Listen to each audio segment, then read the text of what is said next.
আধা কেজি খেজুর আনছি কিনে, আধা কেজি খেজুরে কয়টা খেজুর ধরেছে সেটা আপনাদের সাথে শেয়ার করব, এবং কয়টা খেজুর কত টাকা পড়ছে একটা খেজুরের কাছ থেকে যদি খেজুরগুলো দেখাই, খেজুরগুলো কত টাকা পড়েছে একটা খেজুর সেটা আপনাদের সাথে শেয়ার করব।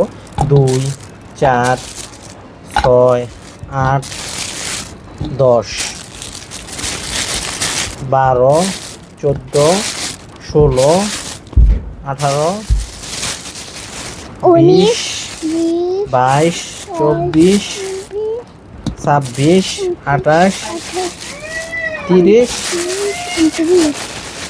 32, 33, আর একটা খেয়েছিল 34টা। এ হলো 34টা খেজুর।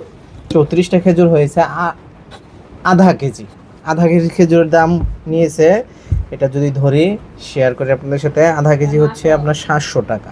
700কে যদি আমরা 34 দিয়ে ভাগ দিই, 34 একটা খেজুর পড়েছে 20 টাকা, 20.5 টাকার উপরে।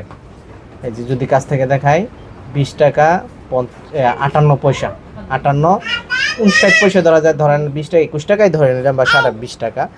এ হচ্ছে একটা খেজুরের দাম 20 টাকা পড়েছে, আধা কেজি খেজুরের দাম হচ্ছে 700 টাকা। এক কেজি খেজুরের দাম এগুলো হচ্ছে আপনার 14, এখানে 700 টাকা 1400 টাকা ধরেছে এক কেজি খেজুর।